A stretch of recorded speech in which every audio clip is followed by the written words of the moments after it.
Hannah.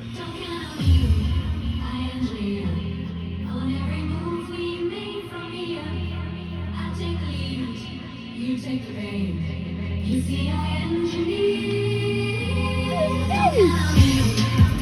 engineer on every move we make from here.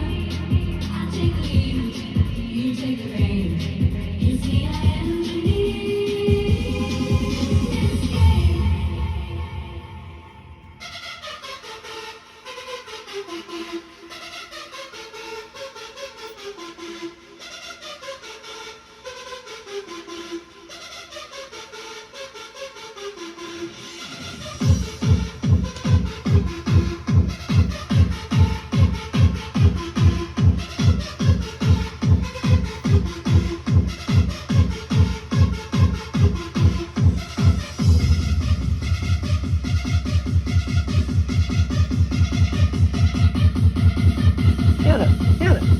Hannah. How you doing, baby?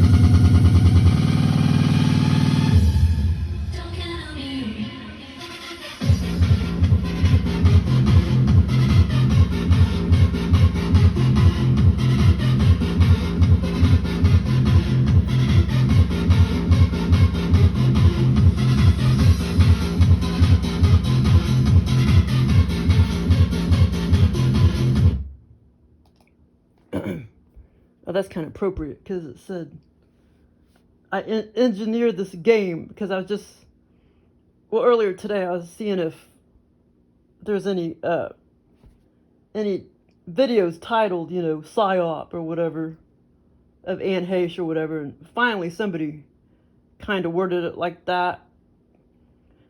I'm not going to listen to the video or anything. It's take too long, but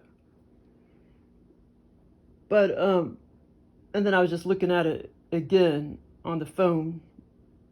What was it called? Juxtaperson or something like that? Yeah, so anyway, it was just kind of, because I was just looking at his PSYOP video about Anne Heche, and and it's just funny because the lyrics to that song say, I engineered this game. So that was just kind of funny. But yeah, man, I've been having some weird experiences lately. Oh, weird, this phone. This phone is weird. It's like wide narrow view or whatever. See, why is it all blurry looking? Anyway, so, well, man, at least I got something good this morning. Like, I think I got it, I can't remember if I got it before 1:30. I mean, before 12:30 or after 12:30. Because I went to bed at 9:30, and then I woke up at like 12:35, couldn't get back to sleep, so I turned on TV and watched, what was it called? King of Queens. I watched a little bit of that, and that one show was on, Beverly Hillbillies. I never did watch that show. I think my dad did, but I never did really watch it. It's kind of before my time. But, yeah, but I did, even if I sleep like crap. But then I went back to sleep, let's see, probably, 2 a.m. to 5:30. And I tried to go back to sleep at 5:30, and I don't know if I did or not. And then I didn't get up till almost 7, which is really pushing it. So I don't have much I can't get cleaning done, but I could always do it on my 45-minute lunch break. Okay, so the one I had this morning, I'll talk about that one first. The one I had today, September 6th.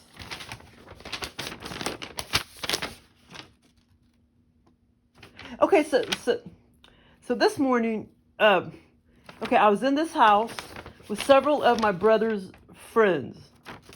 Like, it seemed like around 4 guys, two women, probably all about 30s, 40s, something like that. And in the scenario, So it was his friends in this house. And in the scenario, my house was bigger. The living room was a lot bigger.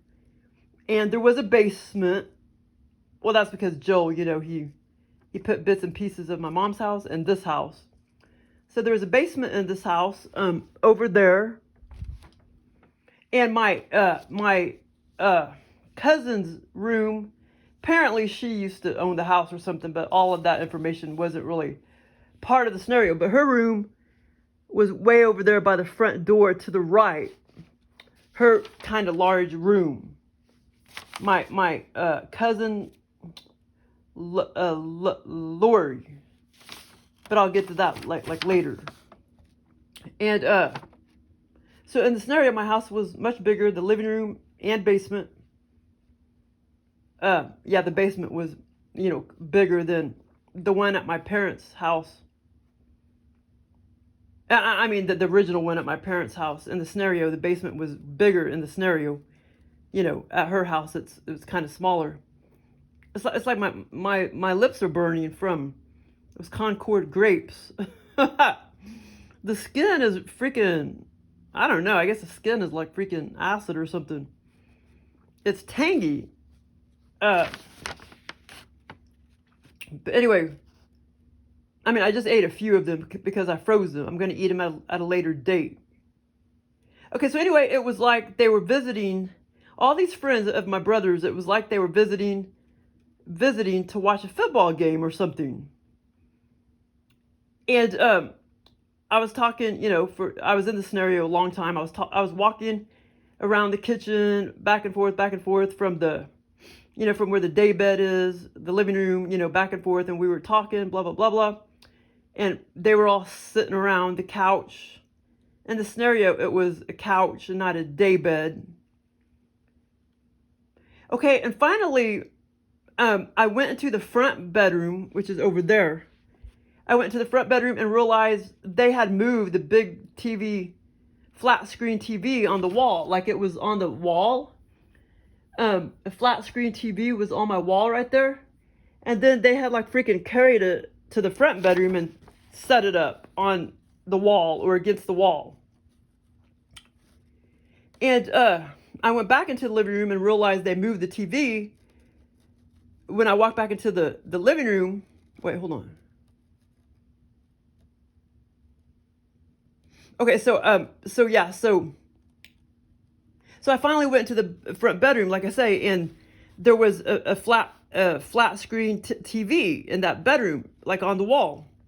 And then when I went back into the living room, or before, I guess that happened before, I went back into the living room and realized they moved the TV since, oh, never mind, no, that's right. So after I realized, the TV was in that room, when I walked back into this room, the living room, when I went back into the living room, I realized they moved the TV. Since they couldn't get good reception, I realized it was gone. And that kind of perturbed me. I told them, and I know I'm probably missing some parts because the scenario was long, and I think there was something with hot dogs. Okay, well, anyway, I fed them hot dogs. And that part just came back to me. But I know I'm forgetting a little bit with the food and stuff like that, and in the kitchen and stuff. But anyway, that perturbed me, and I told them, let me go get the TV and put it back, and I will get it to work. Let me go, put it back right here in the living room.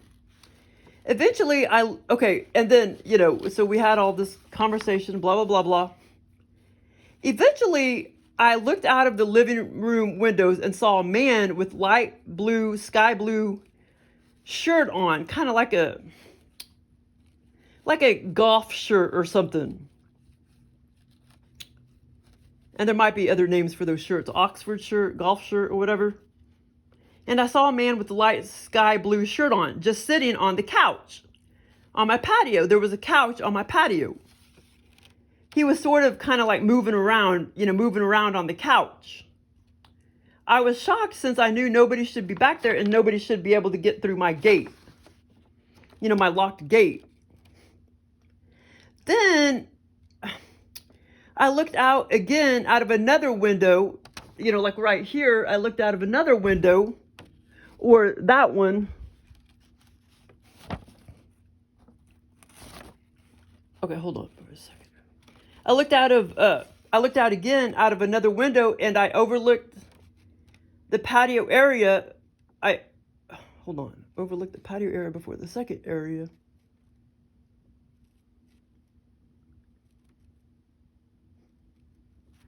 Okay, wait, hold on. Then I looked out the window and I did see the first time around, and there he was again.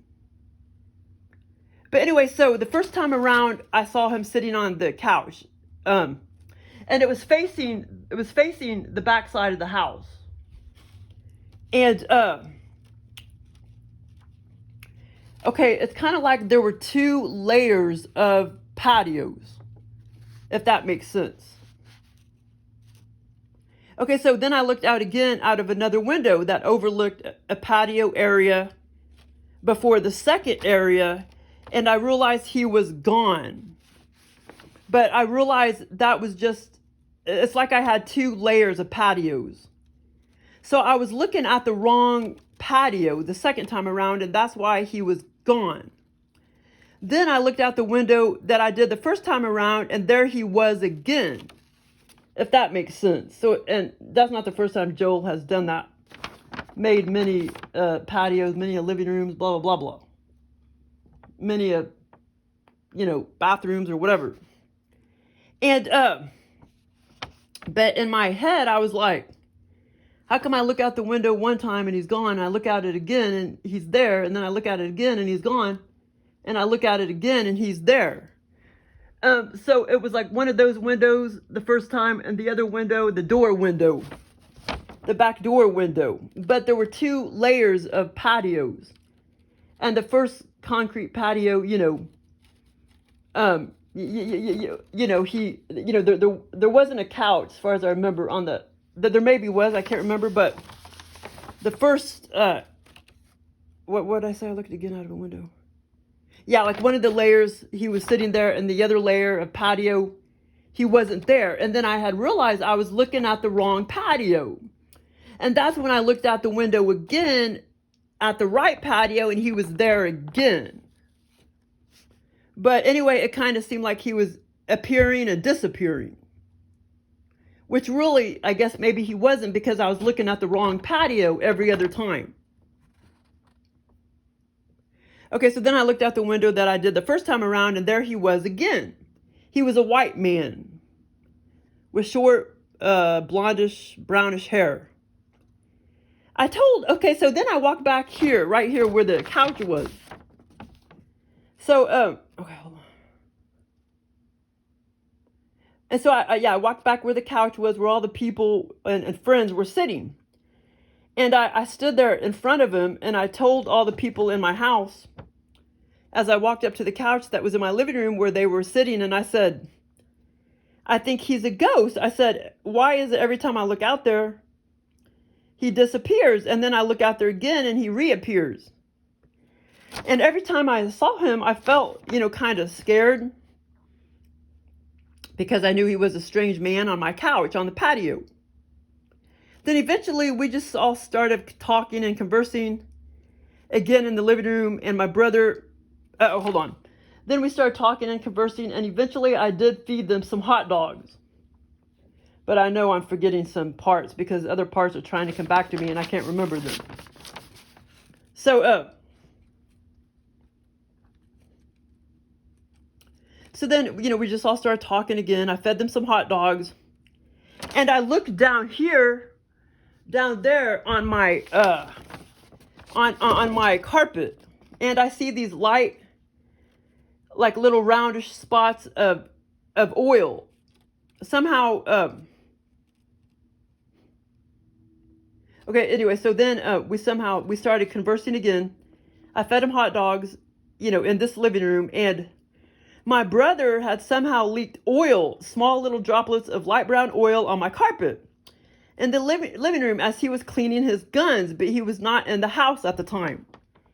And that's where the little oil spots were. I started screaming and yelling at the top of my lungs at his friends and that were in my house. I started screaming and yelling at them about the spilled oil. It's like I was taking it out on them because they did not spill the oil. So I started screaming and yelling, and as far as I remember, I was really screaming too. And, it's like I was taking it out on them. I yelled at them and I told them to get out, like get out of my house. And they did. And I was like, and thinking to myself, wow, I can't ever let anybody in my house, and I never do hardly anyway. Then once I do, all hell breaks loose and that I can't trust anybody. Eventually my mom comes over and we went down into the basement, and I thought my brother wasn't there at the time, but the lights were on. And I realized he was there in the basement in his room. I don't know when he appeared, but I know at first he wasn't in the house at all.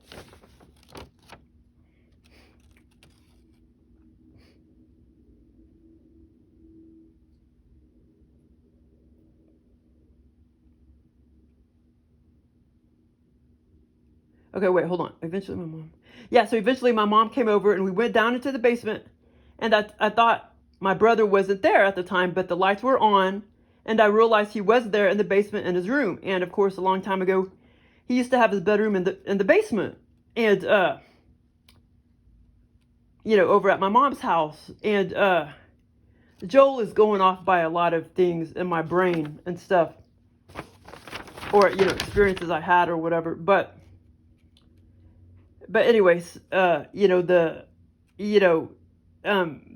he knew, that it perturbed me that one time when my sister and the boyfriend came over to my studio apartment, and it just got all trashed, because it was just a 525 square foot apartment, and it perturbed me. And and he was going by when I moved to Leawood and I lived in that bigger apartment, and they were being slobs, and I yelled at him. That's why Joel was going by. But anyway, I can't remember why we went down into the basement, because I do remember wanting him not to be there. Because I knew if he knew that I screamed and yelled at his friends, he would be mad at me and lose his temper. But he was sitting next to me facing north and grinning at me and doing some perverted things. So then I knew he was not mad. But I'm editing some parts out. But we were facing north down in the basement. But yeah, it's like he was doing some perverted things. And he was grinning at me. And so then I kind of knew he was not mad at me. Or he was not mad, that I screamed at his friends. Okay, we did go down into the basement for a reason, I think it was to get cleaning solution or something, or to verify the oil came from him cleaning the guns, but I cannot remember 100% why me and my mom went down into the basement, because I know there was a reason. Then the last part of the scenario was this, and this was kind of weird, but it was fun. This was all very, very vivid. And so the last part of the scenario was this. There was a whole big bedroom in my house that it was like I have never been in before. And Joel has done this countless times, put rooms in my house, but all of a sudden I go in there and I was like, wow, I never been in this room before. I guess I need to, clean it up and start hanging out in here or whatever. So there was a whole big bedroom in my house over to the right of the front door that I had not been in yet. It was which deep down over to the right would be the garage, but it was all a big, huge bedroom. And when I walked in there, it was a room that I had not ever been in yet. I finally went in there and, oh my God, it was filled full of nice women's clothing, socks, and toys. The toys were all strung out on the floor everywhere. The clothes looked brand new, and so did the socks. But they were just mildly worn and used. All the clothes were hung up around the room, in the middle of the room, on clothing racks. To the side, to the back, to the other side, to the middle. there was tons of clothing racks. And all the toys were all strung out on the floor. The newish looking socks were sitting there nice and neat on a smaller rack to the left side of the bedroom. There were at least 200 pairs of socks, 12 to 20 clothing racks full of nice, bright lavender and yellow colors, sweaters, and all sorts of things. I was like, wow, I cannot believe my cousin Lori left all this stuff. But I knew she did not want it, so I knew I had to go through it and keep what I wanted eventually. And I knew I was going to do that, at a later date, and I couldn't wait to do it. I knew I was going to have fun. So apparently, Lori used to own the house before I bought it or something, but all of that wasn't clear. So as I looked around the floor at all the toys, the old toys, that she used to have, there was also one dresser near the door full of stuff. As I looked around the floor, I picked up one large gold copper-looking metal piggy bank. I did not know it was a piggy bank till I picked it up and I rattled it, and then I realized there were coins in there. I looked underneath and I turned it upside down and looked underneath. And there was like a piece of white tape or a label that Lori had written on it. And it said $15. And it also said award. It said award. I knew she had won the money in elementary school or something. And she had put all the coins and saved it in that piggy bank. I knew she was rich anyway, and that is why she didn't want the money. She just left it in the house because she knew she didn't really need it. Whatever other location she moved to, she didn't care to take all of these nice clothing and socks and toys and money with her. But like I say, it was only $15 in coins. When I rattled it, it seemed like a bunch of pennies and dimes. But anyway, my mom finally came into the room, and I hurried and shoved the piggy bank pig, over to the wall to the left side where the dresser was. At that time, I was facing south. I didn't want her to see that it had money in there. I didn't want her to take notice of it because I knew, that if she noticed it, that she would want it. I knew she had plenty of other things to look at, around the room and the toys and stuff. So I knew she probably would not even see the piggy bank. Okay, so a lot of the, I know Joe was copying off of that nice yellow sweater that my Aunt Elaine gave me a long time ago because it was like a hand-me-down that Lori and Jennifer didn't wear anymore. And also what Joe was copying off of was, where's it at? Because I had just looked at these socks before this experience, and there was just all these nice socks. I mean, tons of pairs of them, like all immaculate, brand new looking. But most of it was all used clothing. Some of it may have been brand new, but a lot of it was used clothing, but it still all looked immaculate and brand new, from, I gotta give you your insult, Cesar. Okay, I'll give you some fancy fees too. From, what did I just say? Yeah, it was all immaculate, the clothing, and the bedroom. It was so weird. Like the bedroom was just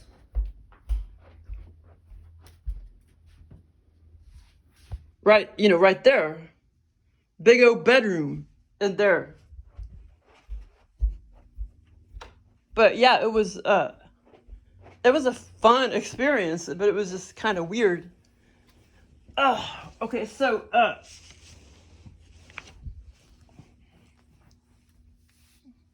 and I'm humming that song. Okay, so,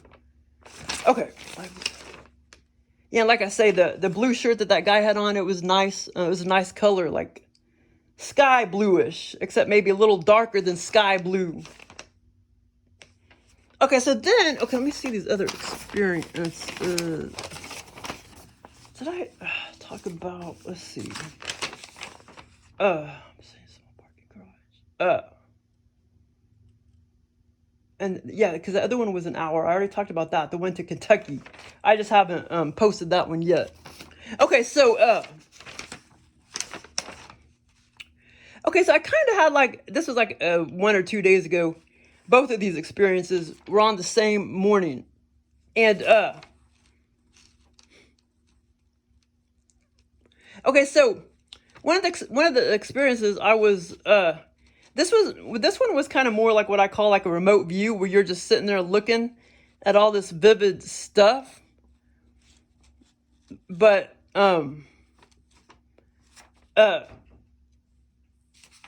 like you're sitting there standing around looking at vivid stuff, but you're not really walking around or anything. It's just like I can't remember if I felt like, as far as I remember, I felt like I was just standing there. I can't remember if I felt like my body was there or just my my brain or whatever. I think I felt like all of me was just kind of standing there watching. But anyway, it's what I call kind of like a remote view.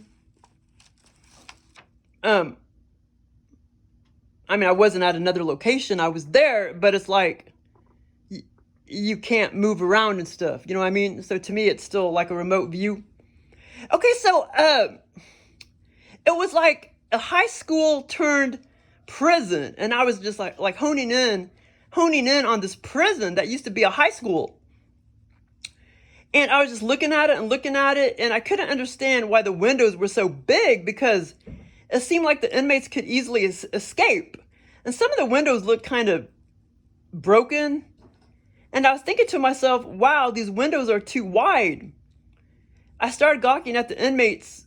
After I started staring at the prison, it was pretty old looking too. It was pretty old looking. You know, the windows and stuff. And some of the windows, as far as I remember, did have bars, and some of them did not. But the bars were kind of, spaced far apart. So then all of a sudden, all these, people were in front of me. The inmates, men and women, were in front of me. At first, I was looking at a distance, at the prison and the water tower, quite a few, yards away. And like I say, then all of a sudden, there were all these inmates and men and women that were just walking towards me, and I was just observing them. A lot of the inmates had masks on, and I honed in on one female inmate walking around, and and as far as I remember, her prison outfit was also white. And she had an all white hat on and a white bandana or a white scarf, a white bandana and a white scarf type of thing that covered her whole face, except the eyes, but I could still tell it was a woman. And that woman was pretty tall. And or just kind of like what you see those Middle Eastern women, they just kind of cover everything up. And okay, when I was looking at her, I was kind of thinking, like, why does she have all that on? You know what I mean? And then all of a sudden, way over to the left at a distance, there was a water tower. And it had the name of the prison as opposed to the name of the town. I somehow knew that it was the name of the town and not the prison. I mean, I somehow knew that it was the name of the prison and not the name of the town, because most water towers has like the name of the town, but this was actually the name of the prison. And I can't remember exactly, but I know it was like a 3-letter word and then a 4-letter word. And it said something like Leepore, like Leepore. Like it was 2 words. One was like 3 letters. The next one was 4 letters. And I knew that that was the name of the prison and not the town. I don't know what town I was in. But let me see if I can find something on the internet that okay, hold on. Let me see if I can find something real fast. Okay,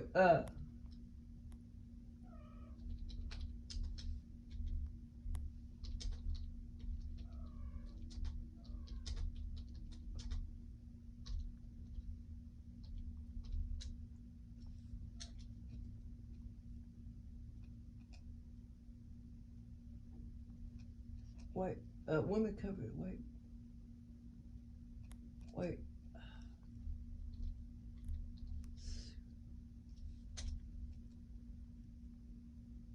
Oh, okay, hold on. Well, I can't find anything. I'm probably not going to find anything that looks exactly, but I could kind of explain it better.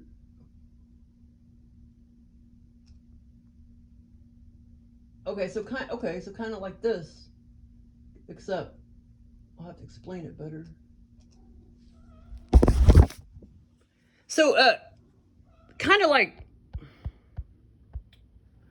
that, except she had a white hat on, like a white bandana looking thing, and it was more like a criminal looking thing, you know, the scarf or whatever, more like a, oh, I don't know what, maybe call something else, like a scarf type of thing, more like a criminal looking thing, you know, and like a white bandana, a white hat, and I just couldn't understand, you know, why she was all covered up like that. But yeah, it was a pretty cool experience. And that one, it wasn't a very long experience. Okay, and then I had this other one that wasn't a very long experience either, and I'm wondering if a different reptilian maybe, if a different reptilian gave me these two experiences, then it's the same one that gave me that other one with Frankenstein and my brother and the basement. But like I say, it could be Joel giving it to me, or maybe it could be, you know, 2 or 3 concocting it. But oh, I don't know. I don't think Joel would put Frankenstein in my experiences. I think that's the job of a different reptilian. And the reptilian could be trying to tell me that it's a different reptilian, and that's why he's sort of like, I mean, or, you know, posing as, not really posing as Frankenstein, or, you know, he could be posing as Frankenstein in my experience, or, you know, putting, you know, a Frankenstein creature or whatever in my experience. I just feel like this could be the job of another reptilian or whatever. Okay, so, I was standing in a small parking, I don't know, I mean, I don't know what town I was in, but it felt like I was in a foreign country. It would have felt more like England than anything. And but in the scenario, you know, I felt like that it did feel like England, but I didn't know if that's exactly where I was at. But I knew when I saw the tiny little narrow street and tiny little car, I knew, you know, I had thoughts of how it kind of looks like England, but I don't really know if, you know, if that's what the alien wanted me to think or whatever, or I don't know if that's, you know, if he programmed it like that. I don't know if I was in England exactly, but I had those thoughts where it kind of felt like I was in England or something, but I don't know if that's what the alien intended for me to think. So I was standing in the small, well, okay, so I could call it a car park, but it was basically a small parking garage. I was standing in a small parking garage, and Frankenstein eventually walked out of a small closet that was in the parking garage. You know, some parking garages could have closets and stuff, you know, like for maintenance people or whatever. And well, he just came walking out of a little closet thing, and I was trying to avoid him. As far as I remember, I was a little bit scared, you know. Then all of a sudden, I looked down on the concrete floor, and there were like just bam, bam, bam, bam, bam, 5 to 6 underground secret doors in the parking garage, and each were like rectangle, like 3.7 feet by 2.5 feet. And they were just, you know, like,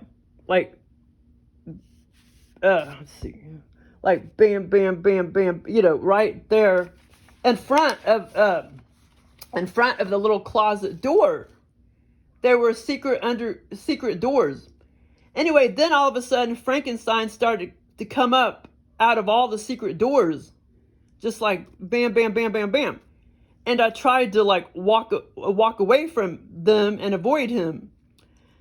Then over to the right, that's where the tiny little, tiny narrow road was, about 3 times bigger than a regular sidewalk. That's very small, you know. Then when I looked out to the road to the right of the tiny parking garage, then when I looked out to the road to the right of the tiny, wait, hold on, to the right of the tiny parking garage, so then when I looked out to the road to the right of the tiny parking garage I was in, this white odd-shaped car, kind of roundish, just barreled around the corner going south, and pretend like I was standing north. And this car was just like, you know, around the corner, and, you know, going south. It zoomed around the corner. And it just barreled around the corner. And like I say, I was standing north. And then I started thinking, like, I noticed how dangerous it was, that road and everything, and how narrow and tiny it was. And I was thinking how, you know, there's no way an average sized car could fit on that tiny narrow road. But somehow it did, you know, that car, it was still a small car, but it still somehow fit on that tiny narrow road. Then I knew, just to be sure no cars were coming, you know, before I walked across the road, I just knew to be careful and look for a long time to make sure no cars were coming really fast, and then just to hurry to walk across to the other side of the road. Because after I started seeing Frankenstein and stuff, that's when I wanted, you know, to walk out of the parking garage across the road or whatever. But anyway, that experience was kind of weird, and like I say, I don't know if that was different reptilian or Joe gave that to me. Okay, hold on. Okay, the other... So I already talked about that, or did I look at the friends? Okay. Now these I had August 18th. Okay, hold on. First experience, second experience. Shit. I should make this in another damn video. Alright, I saw a restaurant.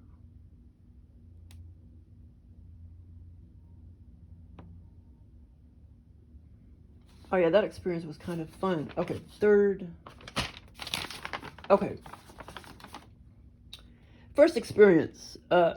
This was quite a while ago. About 3 weeks ago. Okay. First experience, first, second, and third on this sheet of paper. Okay, so Joe put me up there by Glendale High School on the sidewalks. And I was with a couple of people at first, like a couple of my peers. And we were about to do a play eventually. I was standing outside and decided to get into my car. And I started driving down Ingram Mill Road going south. And all of a sudden, you know, there was like a lake to the left of Ingram Mill Road going south. There was a big lake. And all of a sudden, I see a huge pool of water from floods in the middle of the road, right there before Battlefield. I was about to drive right through it, and I realized it was too deep. By the way, all these experiences, like this one, it totally felt like a different dimension. I can't really say that about the other two I just talked about, except the one this morning, it felt like a different dimension. But the Frankenstein one and the prison one, well, the prison one did a little bit. The Frankenstein one, I don't know, it's just some of them feel really more like, oh, you know, you're in this, like the energy is cool and different and everything. It feels like a different dimension and stuff. Okay, so anyway, so all of a sudden I see a huge pool of water from floods in the middle of the road. I drove right up to it. I was about to drive right through it, and I realized it was too deep. So I turned around and I went back to the school and stood outside the school near the sidewalk. Then all of a sudden, 8 to 9 more of my peers just happened to show up because they too was going to drive right through the water, and they realized they couldn't. So they just kept turning around and coming back to the school where I was standing. I was thinking, that's funny, how coincidental that all my peers happened to be driving down that road, near the same time. And here we all are just standing around, a little ways from Glendale High School. So anyway, we were going to do a play eventually, but not on this day necessarily. But then I became, I guess we were, hold on, but then I became, I guess we were supposed to do, but then it became, okay, anyway. So anyway, we were going to do a play eventually, but not necessarily on that day. But then it became sort of like we were supposed to do a play on that day, that day of the flood. And some of my peers showed me their costumes. Then all of a sudden I was like, what am I supposed to be? Then all of a sudden I looked at myself and I had this thick sweatsuit top on. And then they said to me, look, you are an angel. So I looked down under my long sweatshirt and boom, I saw these wings on both sides of me. They were very light bluish, grayish, and silky, satiny, glossy looking. Kind of, it looked like satin or something. My wings were almost see-through. And yeah, it was really cool because when I saw their costumes, I was like, I saw their costumes and I'm like, what am I supposed to be? And then all of a sudden I looked down at myself and I had this, hold on.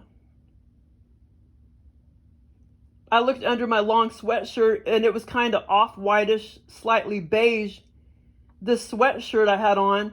And all of a sudden I looked over to my left and to my right and I had these big wings on me. And they said that I'm supposed to be an angel.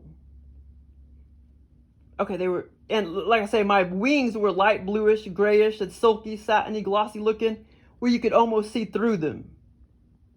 My wings were almost see-through. But after I looked at my thick sweatsuit top on, that's when my peer said, look, you're an angel. And that's when I saw both my wings. So that was kind of a weird, fun experience. Okay, so then, okay, hold on. Okay, here's another experience where I was in Ukraine.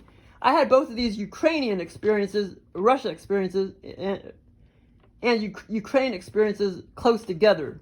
I already talked about that other one, I think, and posted it. But this one was like a day later or whatever, or a day before that other one. So we were in Ukraine. No, this time we were in Ukraine. The other experience is kind of like we were 50-50, halfway in Ukraine, halfway in Russia, where that prison was. So me and my sister were in Ukraine. We were in a hotel room with 3 to 4 other Ukrainian men. And they seemed like agents or cops or something like that.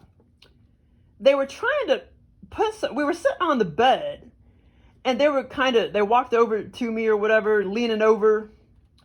They were trying to put something on my left knee. They were trying to put something in our left knee. I asked my sister, are they implants? And she said she wasn't sure. She said, I think they are minimally invasive though, whatever they were trying to do to us. And then I looked at my left knee and I saw a weird shaped or butterfly looking huge bluish, grayish, blackish bruise on me, on my left knee. The men felt, in this experience, the men felt very Ukrainian.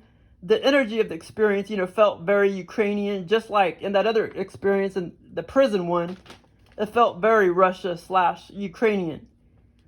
Their energy and everything felt Ukrainian, but I don't remember if they talked, because I almost want to say they did try to talk and stuff, and they were speaking Ukrainian. But I can't remember 100%. But when I looked down at my left knee, there was that bruise. Okay, I got one more. Okay. The bruise was like, okay, there's my two knees. It was like right there. And the bruise was bigger. It was bigger. It was shaped kind of like this. You know, it was just odd shaped. It was a little bit bigger than that. It was bigger. Yeah, but I really didn't, when I woke up, I really didn't have a bruise. Yeah, I mean, it's not really shaped like a butterfly. I just don't know what to call it. Elephant, shaped like an elephant. No, I don't know. But it was just odd shaped like that. And like I say, it was a little bit bigger, and it was like right there. Okay, so then my sister. Okay, this was a fun experience. This was on August 18th, so this was quite a while ago. But so on August 18th, but this was a fun one. Oh, Hannah, she's your. Oh shit! I gotta give you your insulin. Okay, look at Hannah. She's so calm and cool. See, I'm so calm and collected. Okay. Okay, this experience, I can't remember if I was driving down the road or floating down the road or riding my bike down the road. But then I was, okay, well, first of all, I can't remember what road was I on or near. See if I put it in here, because it did feel like a similar, road that Joe placed me on. See, I may not have put it in here. Floating right into it. Then all of a sudden I saw restaurant. Hold on. It was inside. That's a long time. Yeah, okay, I'm trying to think exactly. Because it seemed like it was over there off a battlefield somewhere where, in the scenario, that's where it felt like Joe tried to place me, like a road off a battlefield or something. Okay, and I maybe put it in here. I just haven't read it yet. Okay, so I was driving down the road or floating or riding my bike. Then all of a sudden, I saw a restaurant to the right. A restaurant to the right, and that I was interested in, and boom, I was inside of a restaurant. This experience lasted a long time, with me hanging out with friends inside the restaurant. I was hanging out with these friends a long time. And the aliens, Joel, he does give me lots of scenarios that always feel like I'm in a different dimension. And this one too, I felt like I was in a different dimension. And like over there where service merchandise and consumers used to be, he's given me so many experiences in that area, that parking lot and stuff. But in the scenario, it'll be like different stores and stuff. But anyway, so this experience lasted a long time, with me hanging out with friends inside the restaurant. It lasted a long time because I was talking to all these people I knew, blah, blah, blah, blah. I walked around this restaurant for a long time observing people. And at one time, I sat down by myself, waiting on somebody for the other side of the table. I was waiting for them to come sit at the other side of the table. And I looked down at the dishes and silverware on the table. And I was thinking, wow, I cannot believe I'm here about to eat at a restaurant. Wait, hold on. And what I was going to say with the other experience, even though it seemed like remote view, it didn't feel like 3D remote view. It still felt like kind of more artificial remote view. Lucid dreamy remote view, if you know what I mean. It was still very vivid and everything. Because I have had remote views that were more like, felt like 3D, you know what I'm saying? So I was going to say that. Okay, so anyway, so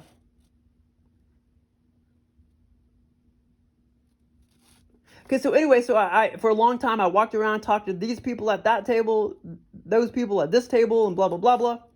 Because I was familiar with a lot of the people. So I walked around a long time observing people, and at one time I sat down by myself waiting on somebody, to come to the other side of the table. It was a small table. I looked down at the dishes and silverware on the table, and I was thinking, to myself, wow, I cannot believe I'm here about to eat at a restaurant. Because in the scenario, I had all these thoughts. I knew I couldn't since I was allergic to everything. And in the scenario, I always know that I still have celiac disease and all that. But in the scenario, I had thoughts of that it went into remission, which in real life, it can't go into remission. And I even asked myself that, like, wow, did my celiacs go into remission? Okay, now this particular part, all the other part of the scenario felt lucid dreaming and everything, but the virtual reality part was this part right here, where I sat down at the restaurant and I looked down at the table and everything, and I was telling myself, I can't believe I'm at a restaurant. It felt like more like 100% 3D real. I mean, no, that's not what I mean. It felt like, okay, it was like that part, that particular part felt like 3D, and I did not know. It's kind of like when that particular part, I did not know I was in an altered state. But the whole other experience, it felt lucid dreaming and blah, blah, blah, blah, and blah, blah, blah, blah. And apparently, I knew that I was lucid dreaming or whatever, if that makes sense. Okay, so, but anyway, it was just awesome because I knew I was about to eat at a restaurant and I knew I had celiac disease, but apparently it went into remission. And I even asked myself that, like, wow, did my celiacs go into remission? I asked myself, in my head or whatever, or talked to myself. And I knew that apparently it did because I was about to eat. Okay, this part seemed very real, like I said, and I did not know I was dreaming for this part. But all the other parts I knew I was dreaming. I mean, this part was the most real feeling for whatever reason, like more virtual reality as all the other parts.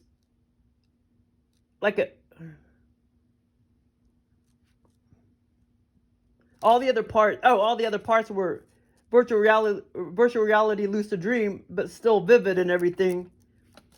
But that particular part was very virtual reality. And it was like so real, like I was really there and I did not know I was dreaming and it felt like 3D, but just for that part. Okay, so this is kind of funny. So then eventually and when I looked down, I did see, the silverware and the small plates and everything. Then eventually I got up and I looked, it was kind of like in the middle of the restaurant, some low cabinets. They were low cabinets. I looked inside one cabinet and there were 5 loaves of bread sitting on the cabinet, sort of inside the cabinet. 4 loaves were sitting on the left cabinet and 1 loaf on the right. This was all very vivid. And these were long loaves of bread. They were the very long loaves of bread. The bread on the left looked like the cheap Walmart loaves of bread with the light brown packaging. The one on the right was a whiter packaging, and I thought to myself, wow, I wonder if that is the gluten-free bread. Then I literally, this part was also virtual reality. I literally leaned down, hunkered down, and ate 4 pieces of bread from the loaf on the left. I literally sat there and ate 4 pieces of bread. So it would be the same thing like if I did that right now. It may take me about, 15 minutes or something like that to eat 4 pieces of bread. And I could literally taste it and everything. And I wasn't reacting. And I knew that it was wheat bread, of course. I knew it was wheat bread. And I wasn't having any reactions. But like I said, I literally hunkered down and ate 4 pieces of bread. Just bite after bite after bite. And so in 3D time, if it took me 15 minutes, then in that scenario, it would have been about the same, 15 minutes in the scenario or whatever. Anyway, I could taste it and it tasted so yummy and it filled me up. It filled me up, literally. Like I didn't want to eat anything after that. It filled me up. I told some of my friends who were familiar to me in the scenario I said, I may not be able to eat my main courses. See, a lot of this I've already forgotten because I wrote it down, and I've already, forgotten until I'm sitting here reading it, because this was back on August 18th. This was almost a month ago. But anyway, so I told some of my friends who were familiar to me in the scenario, I said, I may not be able to eat my main courses. But anyway, I was delighted that my celiacs went into remission. I couldn't believe it. In real life, celiacs does not go into remission. Okay, so, but anyway, the first part of the scenario, I mean, it was a long time where I was just like walking around, going and talking to that person, going and talking to this person. That lasted a long, long time. So anyway, then I started walking around, observing again, waiting on people. Then over to the far back or side wall of the restaurant, I saw my friend Angie sitting there at a table on the right side. Okay, so over there at the far left, the far end against the wall, there was a table, and Angie was sitting there. And in the middle here, that's where I sat down, right here, and I was waiting for the other woman to come to eat with me. That's where I sat down facing north. And that's where I looked down. That's the part that felt virtual reality, where I looked down at the plates and everything. And then, of course, I went back over here, and there were like 2 cabinets and the loaves of bread. And I leaned down and looked at each cabinet of the loaves of bread. And then way over there against the wall, that's where Angie was sitting, facing north, sitting at that left seat. Oh, wait, hold on. Did I say that right? Hold on. Okay, so then I started walking around, observing again, waiting on people. Then over to the far back side wall of the restaurant, I saw my friend Angie sitting there at the table. Oh, sorry, I got it backwards. On the right side. She was sitting on the right side facing south. And, okay, hold on. And I saw my friend Angie sitting there at the table on the right side. She had her big black purse sitting up on the table, and a pair of loafers sitting down on the floor, a pair of blackish loafers. And in real life, me and her did used to have a pair of black loafers. And in real life, she always had this ugly black purse, big old gaudy black purse. I was like, wow, she always loved those loafers. And I used to have a bunch of pairs too. That was just like an extra pair of loafers or something that she had sitting down on the floor. And I was like, wow, she always loved those loafers. And I used to have a bunch of pairs too. Because I knew I had pairs, even in the scenario, I knew I had a bunch of pairs in real life. And I think I got them at Walmart back then, and they were leather too. You can't find leather, nothing anymore. But anyway, oh, no, they weren't. They were lightish brown. Well, I did used to have a black pair of loafers, but in the scenario, they were, and Angie, I think she did used to have a black pair as well. But in the scenario, they were lightish brown loafers, and they looked like her size, around 6.5. And that was her. Oh, wait, hold on. So they were lightish brown loafers as I looked down on the floor, and it totally looked like her size, 6.5. That was her sitting there. Oh, that was her sitting there, and she was physical, sitting there, because in real life she's dead, but in the scenario, that was her sitting there, physically. Okay, I do not remember talking to her. Then all of a sudden, after many minutes, she wasn't there anymore. She disappeared. Then it seemed my mom was standing with me. Then I told my mom, where did she go? When is she going to come back, pick up her oh, no, then I told my mom where she just, kind of appeared all of a sudden with me. My mom appeared on my right side. So after Angie disappeared, all of a sudden my mom was standing with me. Then I told my mom, where did she go? Where did Angie go? When is she going to come back and pick up her purse and loafers? My mom and I waited and realized she was not coming back, since I knew she was dead. So basically she was just appearing, in physical form, so to speak, as a spirit or whatever. She was a spirit appearing in physical form for a short period of time. And so in real life, she is dead. In real life, she is dead. in the scenario, she was dead, but made a long appearance by sitting at the table. You know, because she was sitting at the table a long time. And like I said, I've had experiences like this many times before. But anyway, that was kind of a fun experience. Okay, well, thanks for listening.